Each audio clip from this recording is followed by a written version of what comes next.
Olá, meninos e meninas, eu sou Isabel. Nosso assunto hoje são as funções da linguagem. Então, quando a gente pensa num texto, na interpretação de um texto, a gente tem que primeiro pensar o contexto de produção, né? Então, a gente começa a ler o texto, aí já pensa assim, bom, esse texto foi tirado de onde? Aí tem normalmente a indicação, normalmente não, é obrigatório, né? Tem que ter a indicação, esse texto foi tirado de algum lugar. Aí você vê lá no finalzinho a indicação.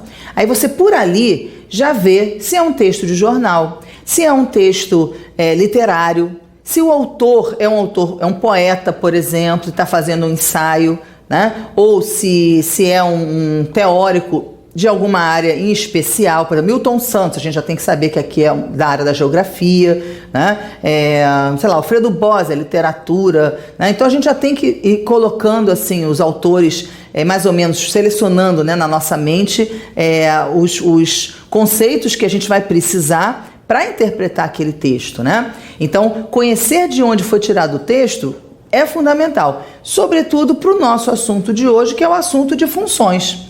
As funções da linguagem têm a ver com a ideia da comunicação, da produção do texto, né? Então, qual é a função da linguagem? Ora, a finalidade última da linguagem é comunicar, né? A língua é um instrumento para estabelecer essa comunicação, né? E aí os textos são produzidos, então, com esse objetivo. Agora, a intenção do autor ao comunicar pode ser diferenciada. E é isso que a gente vai entender como função da linguagem. A função da linguagem é a intenção de quem está escrevendo, tá?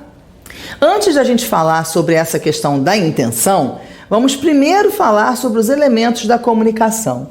Então, se entende como comunicação o pleno entendimento da mensagem, tá? Então, se a mensagem está plenamente entendida, houve comunicação. Vamos pensar se houve comunicação nesse quadrinho que eu coloquei aqui para vocês do Agar. Então, olha só, tem a amiga da Helga que está lá tomando um cafezinho, toda arrumadinha, né? E a Helga e o Agar, né? A Helga é a mulher do Agar. E aí a amiga da Helga está perguntando o seguinte para a Helga: Helga, qual a posição do seu marido a respeito de ajudar no serviço de casa? Né? Então, qual é a posição do seu marido a respeito de ajudar no serviço de casa? Aí ela responde: horizontal, né? E aí está o Agar, né, horizontalmente dormindo aqui no maior ronco. Ora, se a gente pensar na resposta específica, né, da Helga, a gente vai dizer que a Helga respondeu exatamente aquilo que a amiga da Helga perguntou. A gente poderia dizer assim, não houve comunicação, porque a amiga da Helga perguntou qual é a posição dele e ela perguntou que ele fica deitado, né? Então parece que há um atropelo aí de informações e que não houve a comunicação. Agora, essa quebra da expectativa é justamente o que cria o humor, né? O humor está relacionado à quebra da expectativa. E quando a gente fala de humor, não está falando de uma coisa assim, gargalhadas, não é uma piada, né? O humor exatamente acontece nessa quebra da expectativa. A pessoa espera uma coisa, recebe outra como resposta, e aí nessa quebra da expectativa é que vem o susto, enfim, a admiração que cria a ideia do humor, né? Então ela esperava, a amiga da Helga esperava como resposta: ele me ajuda muito, ou então, não, ele não me ajuda em nada nos serviços de casa. Mas a Helga resolveu usar a palavra posição, né? E aí respondeu de maneira irônica a palavra, tomando a palavra posição do ponto de vista espacial. Então qual é a posição dele? Horizontal, que significa que ele não ajuda, né? Então ele estar dormindo na posição horizontal quer dizer também a resposta que ele não ajuda em nada nos serviços domésticos. Então ela respondeu diretamente à amiga de maneira efetiva, objetiva? Não, mas ela respondeu, né, à amiga de maneira criativa, de maneira bem-humorada ou, enfim, irônica, melhor dizendo até, né, irônica. Bom, então houve a comunicação? Houve a comunicação, embora a gente precise subentender aqui que a palavra posição, né, que deu origem à resposta horizontal, está sendo empregada de uma maneira pela amiga da Helga e foi entendida de outra maneira pela Helga, tá? Então, quais são os elementos que ficaram que se a gente usou, né, os elementos envolvidos nessa comunicação? Então, a gente tem a Elga, a gente tem a amiga da Elga, a gente tem a conversa, né? A gente tem a linguagem que é usada, no caso aqui o português, mas a gente sabe que eles falam norueguês originalmente, né? Porque eles são noruegueses, embora a escrita seja americana, né?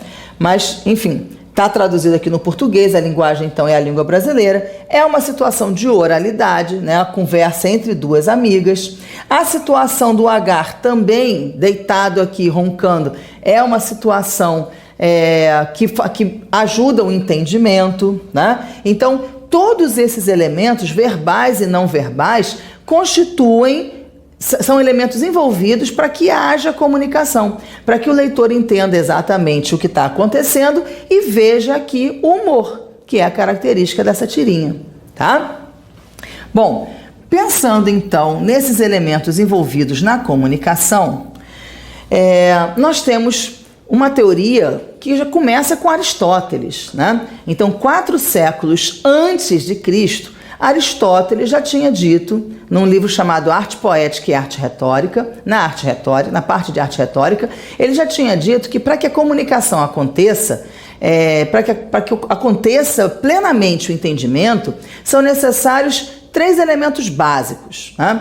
O emissor, que tem que ter muita credibilidade para dizer as coisas, então as pessoas vão querer ouvir o que ele tem a dizer, porque ele, né, tem coisas interessantes a dizer. Então a credibilidade do emissor, uma mensagem interessante e a vontade de aprender, a vontade de escutar do receptor. Então, para o Aristóteles, naquele momento lá de 4 séculos antes de Cristo, ele pensou apenas no emissor, na mensagem e no receptor. Ou seja, quem fala, o que se fala e com quem se fala. Para ele só tinha isso, tá? Aí reparem, 4 séculos antes de Cristo. O tempo passa século.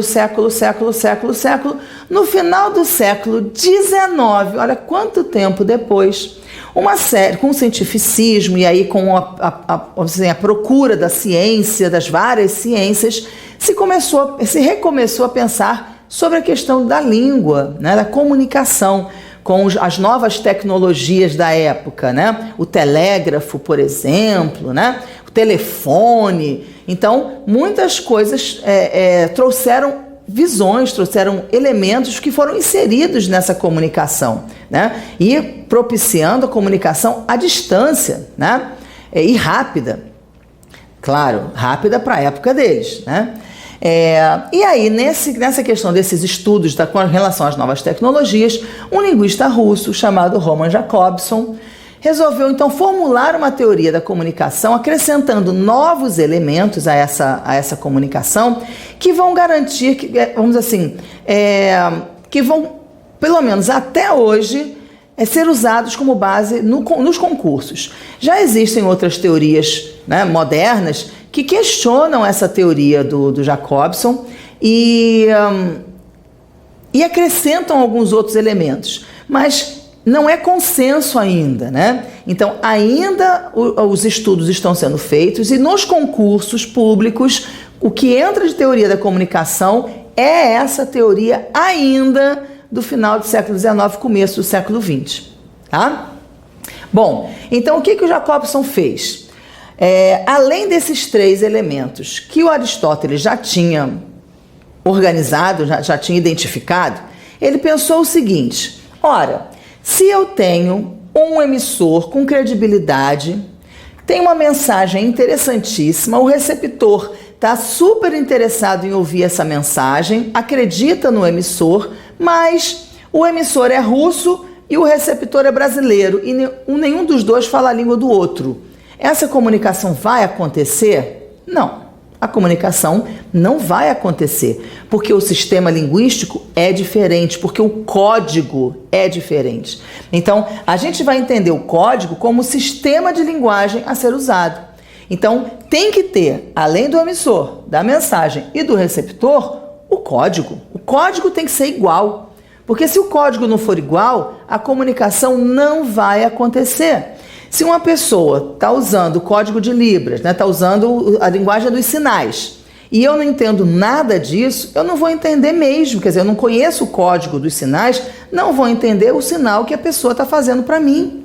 Tá? Então, o sistema de linguagem tem que ser o mesmo também para que haja comunicação. Então, se somou mais esse elemento.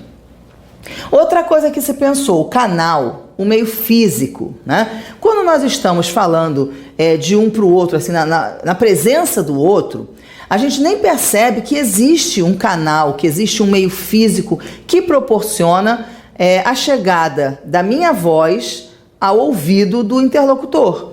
Mas existe, é o ar. O ar é que vai levar, vai fazer esse canal, é que vai levar o som que eu estou emitindo ao ouvido do receptor, né? Então, esse canal que pra gente, em presença, é o ar, no nosso caso hoje, por exemplo, é a internet, né? É a tela do computador ou, né, de outros recursos tecnológicos, mas até chegar aí tem uma câmera aqui na minha frente que está servindo de canal também. Quer dizer, tem uma porção, tem um microfone, tem uma porção de elementos que servem como canais para que a minha mensagem chegue até os ouvidos de vocês. Então, reparem, o que Aristóteles não tinha pensado, né? O Jacobson já botou aqui. Então, o canal, o meio físico, pode ser um papel, né? Você lê um jornal de um outro país, se você conhece aquele código, né? Um jornal francês, o meio físico é o papel que está proporcionando o entendimento, né? A comunicação. E além de tudo isso, ainda existe o contexto. O contexto tem a ver com a situação em que aquele texto foi produzido e a situação em que o leitor estava quando leu, né? Então, se, por exemplo, eu digo, faço uma determinada afirmação para vocês, né? E vocês, por exemplo, eu sou professora de português, então para mim determinados assuntos são muito simples, porque é o meu estudo, né? É a minha especialidade. Mas de repente, coisas que eu vou dizer para vocês achando, né, que é a coisa mais simples do mundo, para vocês o negócio está difícil, não entenderam exatamente, porque a minha situação, a minha bagagem cultural, a minha formação é diferente da formação de vocês. E aí a situação tem que se aproximar também, a gente tem que entender a situação do outro, a situação em que o outro vive, para poder adequar a nossa linguagem àquela situação, senão também não vai haver comunicação. É como se você falasse para uma criança que está começando a aprender a falar, a comunicar, a se comunicar, você fala com ela uma norma culta, um nível de linguagem eruditíssimo que ela não está acostumada com o qual ela não está acostumada a conviver. Ela vai entender? Não vai. E aí o problema é qual? O problema é que a criança não conhece o código, mas quem está falando também não está entendendo o contexto daquela criança, né? Então, a gente tem que ver o contexto como aquela situação. Ou seja, a pessoa é formada tem informações a respeito da religião, da filosofia, daquilo que acredita, da ideologia, né? Enfim, da sua área de estudo, da sua vivência familiar. Tudo isso cria quem somos, né? E faz que os seres humanos sejam completamente diferentes uns dos outros. E aí, portanto, a gente precisa então perceber que quem produz aquele determinado enunciado, quem produz determinada frase, está vivendo uma situação que pode não ser a sua.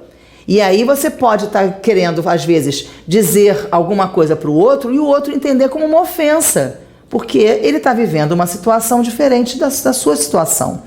Então também a gente tem que pensar o contexto. Por exemplo, a gente pega um texto de um poeta lá do século XVII, que está vivendo um momento de barroco, que está vivendo um momento de dúvidas, e aí está usando uma poesia extremamente confusa, desafiando Deus, né, na sua luta, né, por ter fé ou viver os prazeres da carne. Ele está vivendo aquela confusão.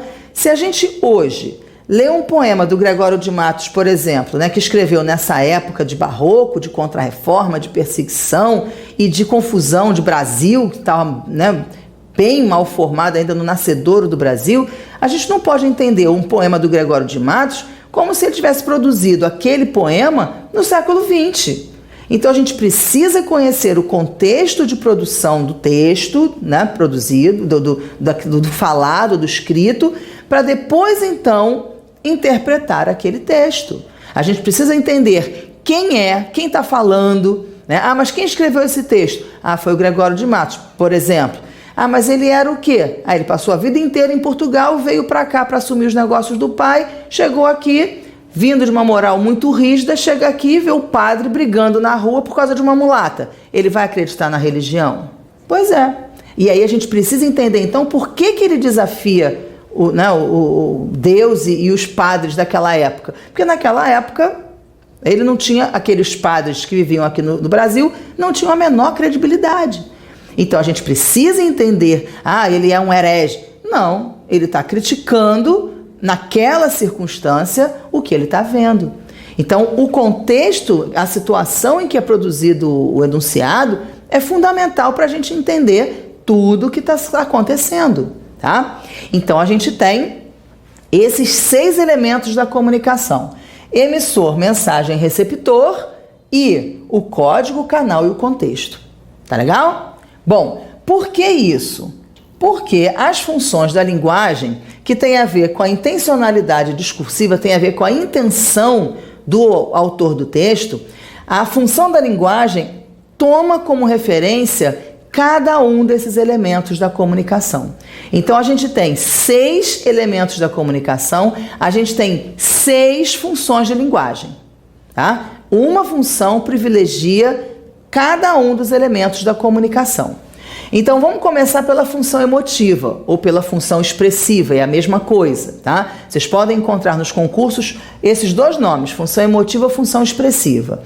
Então, quando a gente tem um texto que privilegia a função emotiva, um texto em que predomina a função emotiva, a intenção desse texto é destacar o emissor, tá? O falante ou o locutor, porque é claro que quando um fala, o outro responde, não é uma coisa estática, né? Um fala, aí o outro escuta, depois responde, aí o outro fala de novo. Não é, a comunicação é viva. Então, o locutor, o falante, é ao mesmo tempo falante e interlocutor, né? Ele é ao mesmo tempo emissor e receptor, tá? Mas aqui, então, a gente privilegia o emissor, o eu. O eu. Emotiva não é de emoção, é de emissor, tá bom? As principais marcas dessa função são os verbos e pronomes na primeira pessoa, porque se a gente vai encontrar, se a gente pega um texto e diz assim, nossa, o autor está aqui, claro, ele está se expondo no texto. Então, se o autor do texto está se expondo no texto, qual é a função predominante? A função emotiva, tá?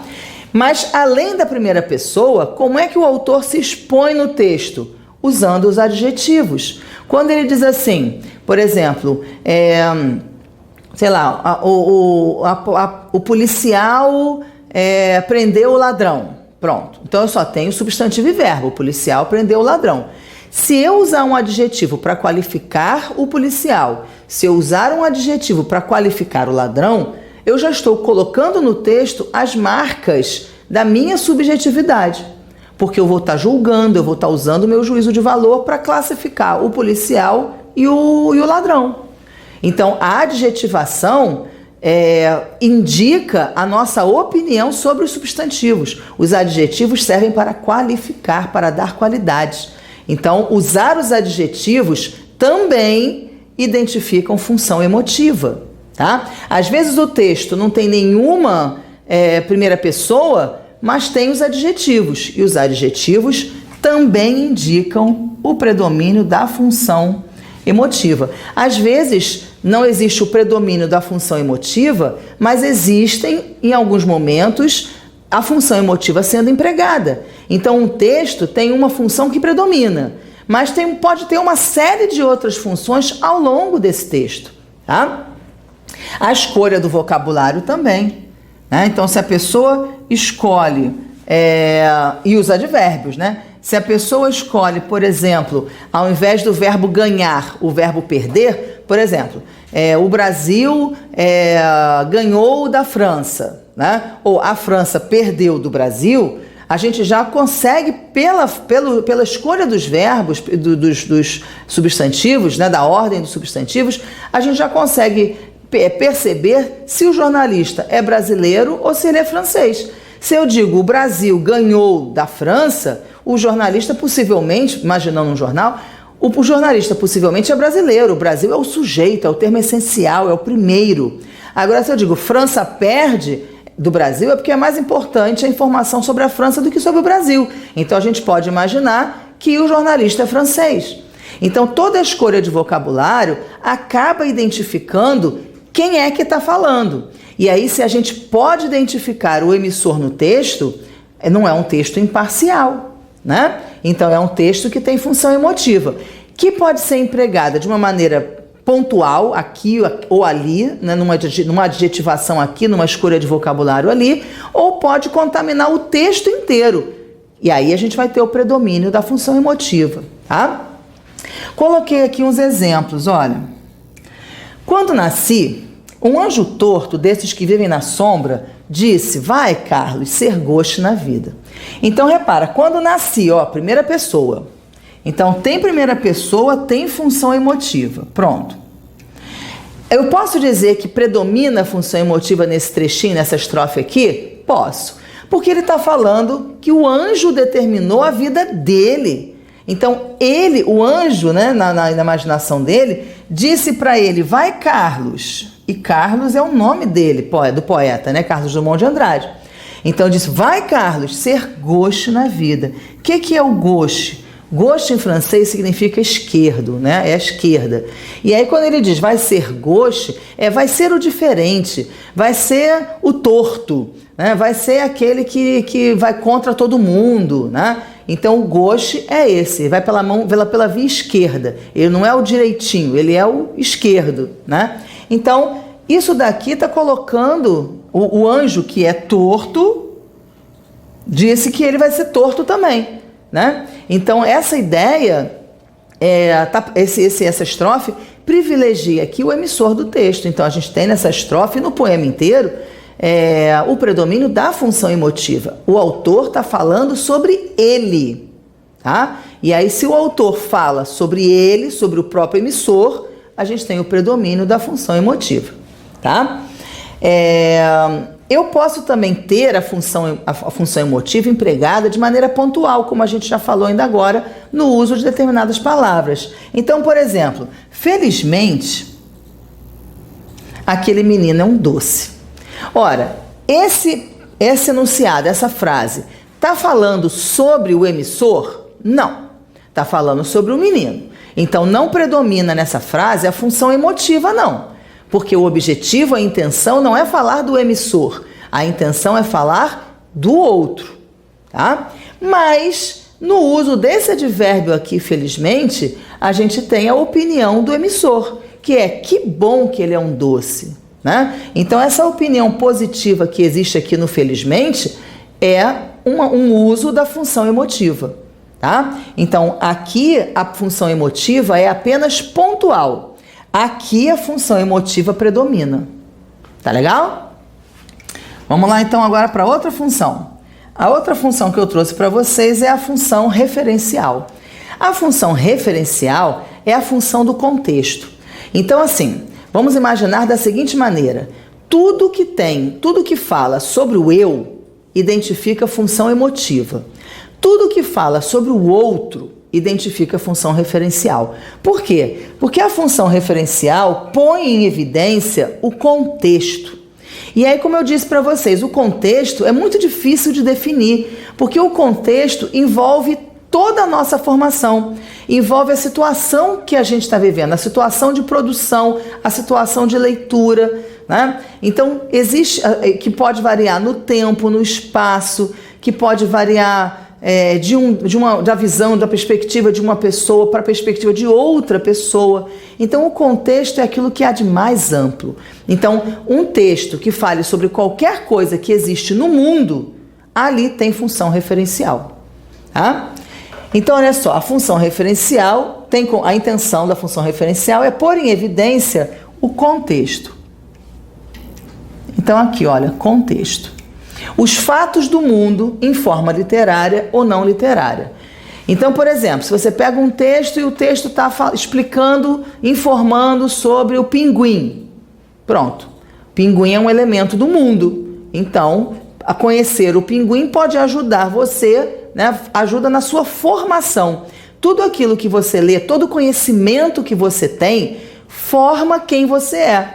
E, portanto, então, qualquer elemento informativo, qualquer elemento acadêmico, todo o conhecimento, tudo aquilo que contribui para o conhecimento pertence ao contexto, tá?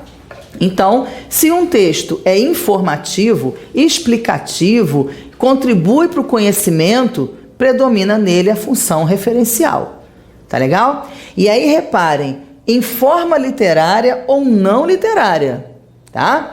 Por exemplo, o texto que eu escolhi para cá fala sobre o trabalho infantil, né? O trabalho dos meninos carvoeiros, né? Que, enfim, o trabalho infantil já é um absurdo, né? E aí eu achei esse trechinho que fala sobre os meninos carvoeiros, vocês já vão entender por quê. Então, olha só, durante vários meses, a equipe da TV Vitória registrou uma verdadeira indústria do crime. Por trás, e olha, quando o repórter escolhe indústria do crime, ele já está dizendo, já está sendo parcial, já está dizendo que aquilo ali é um crime, né? Quer dizer, ele já está se posicionando no texto. É claro que a gente pode pensar assim, mas trabalho infantil é crime mesmo, isso é objetivo. Pois é, mas ele poderia dizer isso de outra maneira, né? Quer dizer, mas isso não desqualifica o texto, não. Dificilmente a gente tem um texto imparcial, não existe. Na escolha do vocabulário você já coloca a sua parcialidade, né? Por trás de um esquema bilionário, existe uma teia criminosa que deixa para trás um rastro de milhares de vítimas, como 2 meninos de apenas 8 anos que já precisam lutar pela sobrevivência e ajudam as famílias a produzir carvão. Então ele está falando das crianças, né, da teia criminosa que envolve o trabalho infantil, sobretudo, no caso aqui da reportagem, dos 2 meninos de 8 anos que precisam produzir carvão para ajudar a família. Um trabalho duro, cansativo, que compromete a saúde e o desenvolvimento. Então, repare, ele está informando sobre esse trabalho infantil, né? Ele não está simplesmente dando uma opinião apenas, né? Falando sobre o que ele pensa sobre o trabalho infantil. Ele está informando, né, a sociedade, para que a sociedade faça alguma coisa em relação a isso, né? Então, um trabalho duro, cansativo, que compromete a saúde e desenvolvimento. Sem folga, eles passam o dia inteiro nos fornos que têm o tamanho exato para uma criança. Um dia inteiro de trabalho rende para esses meninos pouco mais de R$7. Então, quer dizer, o jornalista aqui tem o objetivo de dizer para o público um fato que é abominável, né? Que é as crianças trabalharem o dia inteiro, né, comprometendo a sua saúde, a formação física, enfim, deixando de lado escola para ajudar a família, ganhando R$7 por dia. Enfim, é uma situação abominável, né? Mas que ele está descrevendo. Então, existe aqui uma ideia de denúncia social, sim, mas de informação sobre um fato do mundo. Bom, é um texto objetivo que tem a intenção de informar, né? Bom, esse outro texto aqui também vai falar sobre os meninos carvoeiros. Deixa eu pegar essa bolinha e levar para lá. Esse texto aqui do Manuel Bandeira, que foi escrito em 1921, reparem, aquele outro texto que nós lemos é de 2011, né? Esse daqui é de 1921 e a situação não mudou muito, não. Os meninos carvoeiros passam a caminho da cidade. E carvoeiro, e vão tocando os animais com um relho enorme. E carvoeiro, só mesmo estas crianças raquíticas vão bem com esses burrinhos descadeirados. A madrugada ingênua parece feita para eles. Pequenina, ingênua miséria, adoráveis carvoeirinhos, que trabalhais como se brincasseis. O assunto é o mesmo, a denúncia é a mesma, em relação ao trabalho infantil, a exploração dessas crianças, a questão das crianças serem raquíticas, né? A miséria que é colocada aqui, ingênua miséria, trabalhando de madrugada. Então, as péssimas condições, enfim, a denúncia está sendo feita também. Só que isso daqui é um poema, né? Manuel Bandeira escreve um poema. Então, ele não tem um objetivo, como uma reportagem de jornal tem, de denunciar de forma clara, né, o que está acontecendo.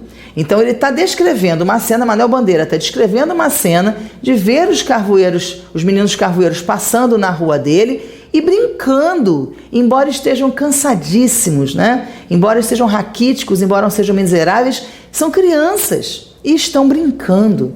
E aí isso choca o poeta, né? Que faz isso, quer dizer, ele condena o trabalho infantil, mas ele adora aquelas crianças, né? Ele vê beleza naquelas crianças, não porque elas trabalham, mas porque são crianças e, embora sejam exploradas, estão ali brincando, né? Sujas, raquíticas, miseráveis, e trabalhais como se brincasseis. E reparem, o texto tem uma perspectiva de função emotiva, sim, né? Na escolha do vocabulário, trazendo a emoção do leitor, na descrição da cena, né? Mas o objetivo do texto é falar sobre o autor do texto, sobre o poeta? Não. O objetivo do texto é falar, é mostrar os meninos carvoeiros. Então, o objetivo dos dois textos que a gente leu é o mesmo, é falar sobre os meninos carvoeiros.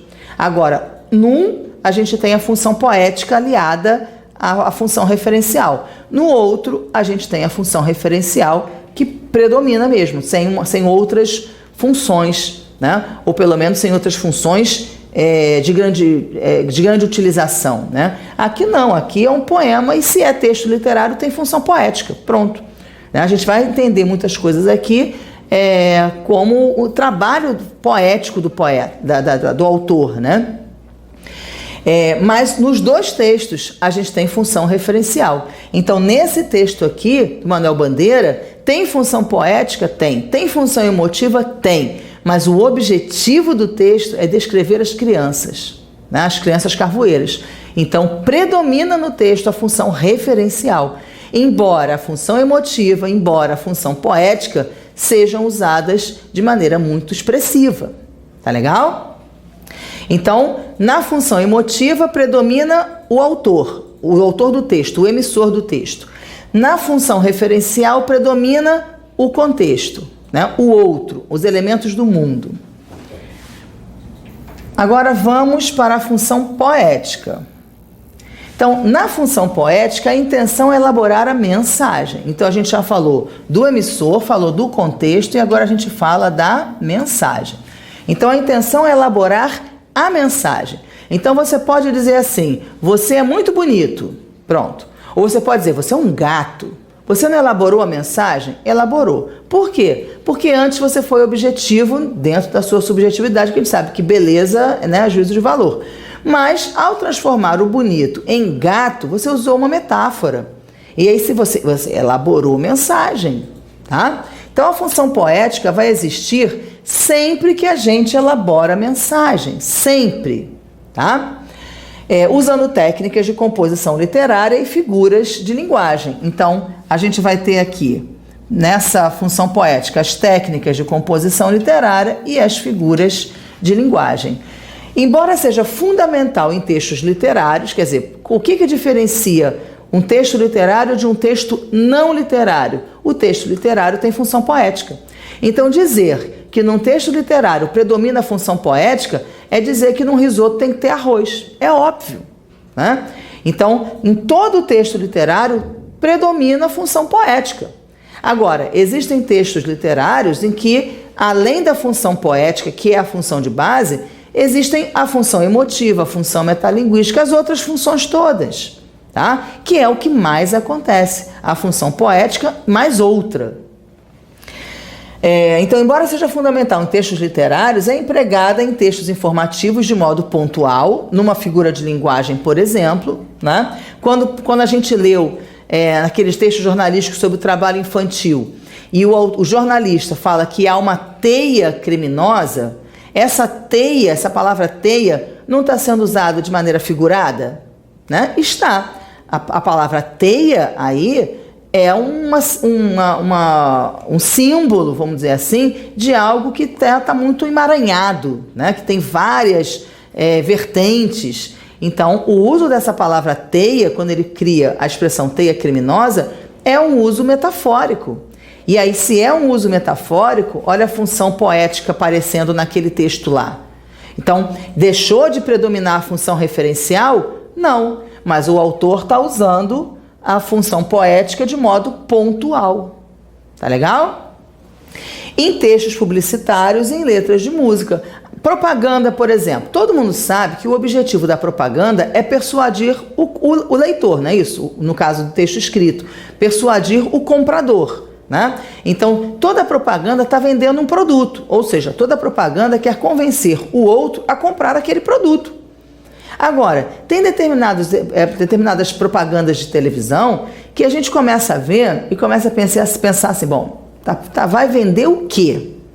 Né? Porque começa de um jeito tão diferenciado que a gente não sabe nem qual é o produto. E aí no finalzinho vem o produto, né? Tudo isso para prender a atenção do telespectador. Então, independente de o objetivo da propaganda ser convencer o receptor, né, ser convencer o outro, ele pode usar mais ou menos a função poética. Se ele simplesmente o camarada chega e diz assim, compra o meu produto que eu acho que ele é muito bom. Ele está usando a função emotiva porque ele está dizendo que o produto dele é muito bom, né? E ele está querendo persuadir o outro, convencer o outro a comprar aquele produto. Ele não vai usar a função poética. Agora, se ele quiser, né, usar uma linguagem figurada, usar a emoção, se ele rebuscar a mensagem dele, aí ele vai usar a função poética, tá? Na maior parte dos textos publicitários, a função poética é usada, né? No jogo das palavras, no uso da criatividade, no uso do humor, tudo isso função poética, tá legal? Eu coloquei para vocês aqui um poema, é o poema Lua Cheia, do Cassiano Ricardo, que mostra para vocês quando num poema predomina a função poética e todas as outras ficam em segundo plano, né? Então, na maior parte das vezes, a função poética fica num segundo plano, num texto literário, né? Então, o texto tem, como aquele texto do Manuel Bandeira, é um texto em que predomina a função referencial, mas tem função poética, né? Nesse daqui, a função poética é a predominante. Reparem que no final daqui do texto, vocês vão dizer assim, mas o autor está nesse texto? Não. Ele está pontualmente. Quer convencer o leitor sobre alguma coisa? Não. Está fazendo uma descrição? Também não. Está dando uma informação? Também não. O que ele está fazendo? Ele teve uma ideia e construiu o poema.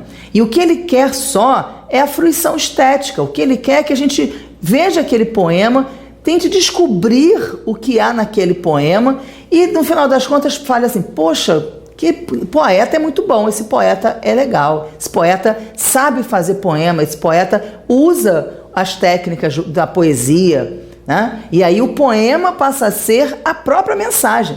Quer dizer, não importa mais nada, só o poema em si. Reparem só, o nome do poema é Lua Cheia, e ainda bem que chama Lua Cheia, porque senão a gente ia ter mais trabalho para descobrir qual era o tema do poema. Então a gente já sabe, o tema é a lua cheia. Vamos ver. Boião de leite que a noite leva com mãos de treva para não sei quem beber. E que, embora levado muito devagarzinho, vai derramando pingos brancos pelo caminho. Ora, se o tema é a lua cheia, primeira coisa, o que é boião? Aí a gente vai no dicionário e descobre lá que boião é um vaso de aço, normalmente usado muito em fazendas, né, de leite, que são compridos assim, né, que são usados para tirar o leite da vaca e depois encaminhar, né? E aí aquele boião tem uma boca larga, né? Ele é assim comprido, mas tem uma boca larga. E aí com certeza o poeta viu aquele redondo, cheinho de leite, com aquele monte de borbulhinha e lembrou de quê? Da lua.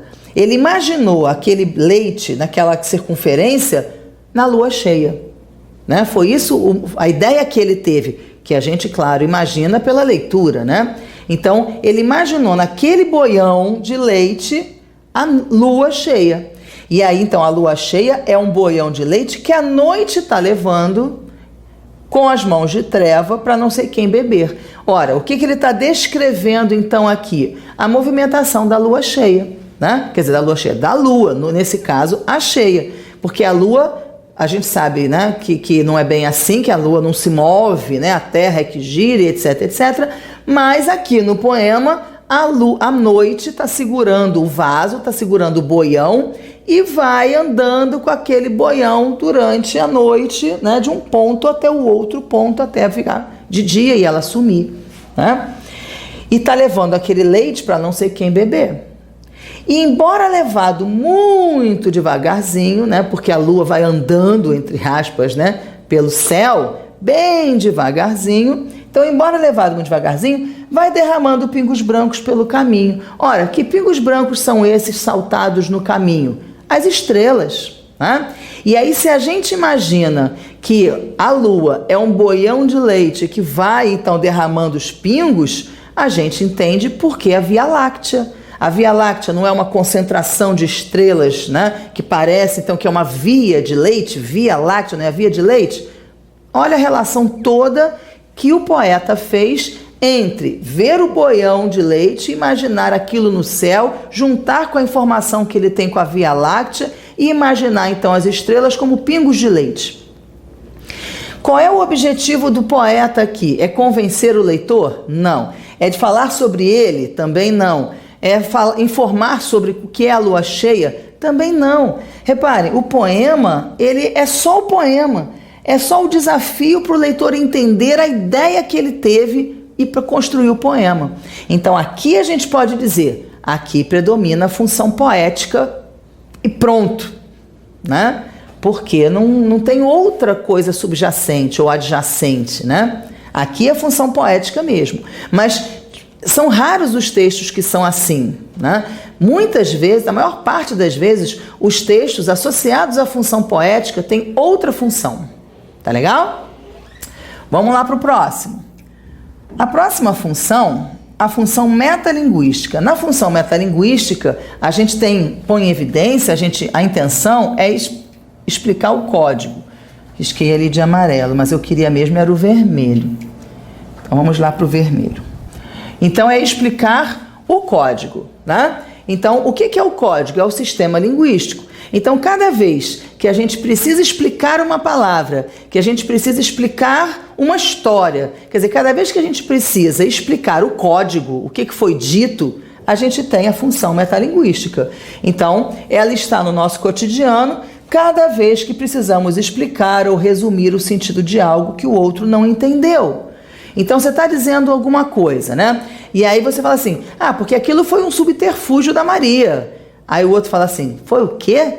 Um subterfúgio, um truque, uma armação da Maria. Ah, tá. Então, isso é função metalinguística. Cada vez que a gente, na atividade de comunicação, precisa explicar uma palavra que o outro não entendeu, pronto, a gente tem função metalinguística. As fábulas, por exemplo. As fábulas contam uma história e essa história é resumida numa moral da história, não é? Então, aquela moral da história é uma frase feita para educar as crianças. Mas, como simplesmente fazer a criança decorar a frase não ia levar a lugar nenhum, o que se pensou então? Vamos contar uma história para explicar aquela frase. Então, a história da fábula explica aquele aquela moral da história, né? As parábolas também não são histórias antigas que ensinavam as crianças a ter valores morais, né? Ou religiosos, enfim. Então, são explicações de um código. Tudo que é, então, explicação do código, a gente vai entender como função metalinguística, né? Um poema, por exemplo, que define o que é um poema. O poeta está escrevendo para aquilo. Pronto, função metalinguística. O autor está explicando o texto dele. Então, por exemplo, existe um poema e existe um ensaio em que o autor explica a confecção, como é que ele pensou naquele poema. É uma metalinguagem também, né? A pessoa vê um filme, um crítico de cinema, vê um filme e aí descreve uma sinopse, melhor do que o crítico até. A sinopse de um filme, você não sabe se vai assistir o filme ou não vai. Aí você lê a sinopse do filme, que é um resumo do filme, para você saber se te interessa ou não. Aquela sinopse é metalinguística, está explicando o que é o filme, né? Então, tudo aquilo que a gente tem um texto que fala sobre o outro texto, a gente tem função metalinguística. Num texto, por exemplo, que vocês estiverem escrevendo, numa redação, por exemplo, numa segunda fase, vocês vão escrever a redação e aí vão escrever, isto é. Cada vez que vocês usarem um isto é ou um ou seja, por acaso aqui não tem um ou seja, mas cada vez que vocês usarem um isto é ou um ou seja, vocês estão usando aquilo para dizer que aquilo que você disse antes não ficou muito claro e você então vai esclarecer. Isso é metalinguagem, tá? Cada vez que vocês usam um isto é, um ou seja, um aliás, um ou melhor, vocês estão explicando melhor aquilo que já foi dito antes. Função metalinguística, tá? Bom, a função metalinguística pode ser usada de maneira pontual ou pode ser usada no texto inteiro. Se por um acaso, vamos voltar para aquela história do pinguim que eu exemplifiquei, né? Se alguém diz assim, você gosta de pinguim? Aí vamos supor que você não saiba o que é pinguim. Se você quiser saber o que é pinguim, você vai buscar um dicionário, mesmo que seja lá no Google, você vai procurar um dicionário. Pinguim. Pinguim é uma ave da família, sei lá, né, dos pinguiformes, sei lá. Pinguim é uma ave. Tá. Então pinguim não é comida, não é bebida, não é um tipo de roupa, né? Pinguim é uma ave. Tá legal. Se você quiser... Então, aí função metalinguística. Você definiu, o pinguim é uma ave, tá bom. Agora, se você quiser saber mais sobre o pinguim, tem informações sobre o pinguim para aumentar o seu conhecimento sobre o pinguim, aí você vai procurar a enciclopédia. Aí você vai ter uma função referencial, tá? Então, a função metalinguística é uma função de definição do código, de entendimento daquele código.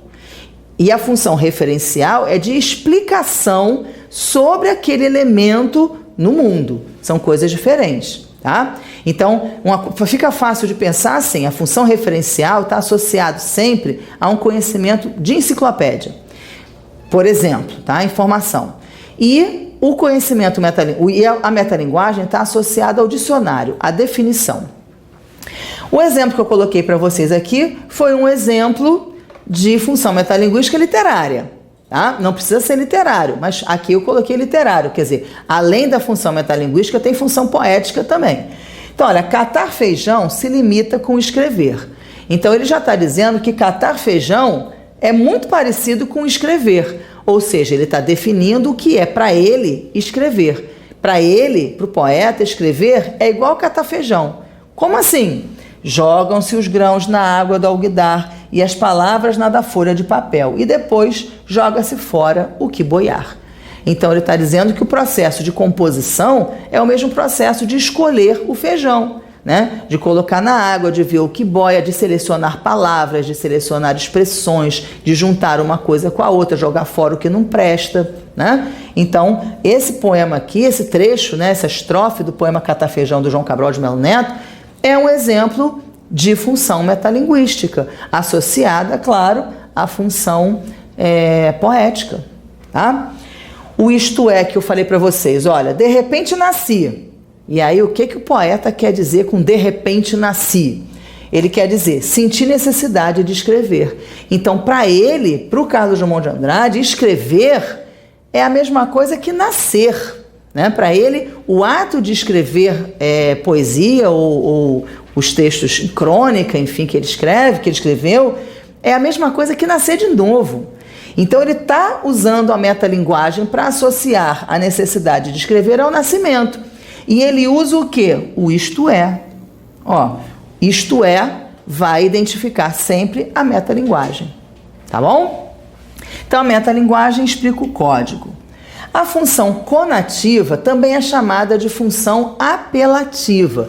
É a função que quer convencer o receptor. A função da propaganda, a gente já falou aqui sobre isso, né? Então, a função é persuadir, convencer o interlocutor, tá? É frequente nesse tipo de texto o emprego de verbos no imperativo, claro, compre isso, né? Faça aquilo, viva melhor, né? E de pronomes de tratamento, você deve fazer aquilo, tu, né? É a função essencial dos textos publicitários, como a gente já falou aqui, né? E aí eu botei para vocês um poema do Chacal, que é um poeta da década de 70, mas que começou a escrever na década de 70, mas que produz até hoje. E ele tem um poema que chama Reclame. E reclame é uma palavra que tem duas acepções, porque lembra o verbo reclamar, né? Reclamar de alguma coisa, mas também reclame é um nome antigo que se dava para publicidade. Né? Então, quando a pessoa fala, vamos aos nossos reclames, vamos às nossas propagandas, né? Então, reclame também é sinônimo de propaganda. E aí vem o poema dele. Se o mundo não vai bem a seus olhos, use lentes ou transforme o mundo. Ótica Olho Vivo agradece a preferência. Ou seja, já que o poeta está contando que como as pessoas não vão transformar o mundo, então elas vão preferir usar os óculos, né? Pra você adequar a situação. Então o mundo não vai bem a seus olhos, então use lentes. Veja o mundo de outra maneira, né? É melhor, mais fácil do que transformar o mundo, e aí a Ótica Olho Vivo agradece a preferência. Então a ideia aqui do poeta é justamente dizer para o leitor, quer dizer, você tem duas opções, ou você muda o mundo, ou você se conforma, né, com as coisas. Mas, de qualquer maneira, reclame, né? Então, aqui a gente tem a função conativa associada também à função poética, tá? E para a gente terminar, a função fática. A função fática coloca em foco o canal, tá? Então, cada uma das funções, como a gente viu até agora, coloca em foco um elemento da comunicação. A função fática testa o canal. O canal, que é o meio físico, assim, dificilmente você vai ter um texto inteiro em que predomina apenas a função fática, né? Porque a função fática serve para testar um canal, só para ver se está funcionando, se o leitor está prestando atenção, se a pessoa com quem você está falando está prestando atenção. Então, por exemplo, você está conversando com alguém, aí de repente você diz assim, entendeu? Esse entendeu serve para o outro dizer, claro que eu entendi, ou serve para você perceber que o outro não está nem aí porque você está dizendo, ele está viajando, né? Então esse entendeu serve para quê? Para testar o canal, né? Para saber se o outro está acompanhando o seu raciocínio ou não. Então esse entendeu é um emprego da função fática da linguagem. Quando você pega um telefone, né? Quer dizer, não pega mais o telefone, agora você pega assim o telefone, né? Você pega o telefone e liga lá para alguém e acha uma voz estranha. Quem está falando? Esse telefone é do fulano? Né? Do cicrano? Ah, é você? Nossa, você está com uma voz esquisita. Você já falou para que você ligou? Não, você está só testando o canal. Aí depois que você vai falar assim, olha, estou te ligando para te dizer que tal coisa aconteceu. Aí é que vem a mensagem. Todo aquele momento inicial é um momento fático. É um momento para testar o canal, para você saber se você está falando para a pessoa que é a certa, né? Para saber se o outro está te escutando mesmo, se está tudo bem com o outro, se ele está em condições de receber aquilo que você tem para dizer. Tá? Então a função fática tem como objetivo manter o contato entre os interlocutores do ato comunicativo. Num texto argumentativo, por exemplo, não precisa ter pergunta nenhuma. Por quê? Porque o texto argumentativo é um texto de defesa de opinião. Mas muitas vezes a gente não usa perguntas, né? Ah, mas se isso é assim assado, como então fulano defende tal coisa? Aí você mesmo responde a pergunta, né? E aquela pergunta serve para quê? Para chamar a atenção, despertar a atenção do leitor. né? É uma estratégia para chamar a atenção do leitor. Função fática. As perguntas retóricas no texto argumentativo são exemplos de função fática. Tá bom? Eu coloquei aqui um trecho de uma letra de música do Paulinho da Viola, que ele realmente está colocando aqui, faz a música inteira como função fática. Porque ele imagina dois amigos que não se veem há muito tempo, que se encontram num sinal fechado. E aí eles falam, poxa, quanto tempo? Pois é, quanto tempo, não sei o que, não sei o que. Ah, vamos tomar um café juntos, né? E no final das contas abre o sinal, tchau, tchau, cada um vai para sua casa. E ninguém combinou nada, né? Mas eles estavam ali no sinal, um do lado do outro, vai fingir que não viu? É a mesma coisa da gente entrar no elevador. A gente entra no elevador, né? Você não pode dizer que não viu a outra pessoa. Se você a conhece, você tem que puxar algum assunto. É uma função de solidariedade comunicativa, né? Aí você tá lá, tem que chegar, sei lá, ao 20º andar. Você vai fingir que não tá vendo o outro? Poxa, tá calor hoje, né? Tá calor mesmo. E a Copa? Vai sair? Ah, pois é, a Copa, né? E vai passando o tempo. Função fática, né? Você está só abrindo o canal. Se por um acaso houver intimidade para contar alguma outra coisa, a mensagem vai vir. Se não, vai ficar só no nível da função fática mesmo, que é aquela comunicação superficial, tá? Aí o exemplo aqui, olha, olá, como vai? Eu vou indo, e você, tudo bem? Tudo bem? Eu vou indo, correndo pegar meu lugar no futuro, e você? Tudo bem, eu vou indo em busca de um sono tranquilo, quem sabe? Quanto tempo? Pois é, quanto tempo? Então, é a conversa nesse sinal fechado, tá? Só tem função fática, repararam? Não tem mensagem nenhuma, só tem função fática, tá? E é só o comecinho da música, né? Ainda tem o resto todo, ok? Bom, então são 6 elementos, são 6 funções, tá? Lembrem disso, guardem os nomes e guardem, né? Façam essa junção. Então, função emotiva, o emissor, a função fática, o canal, função poética, a mensagem, a função conativa, o receptor, função metalinguística, o código e a função do contexto, a função referencial, o contexto. Tá legal? Então é isso, meninos. Até a próxima!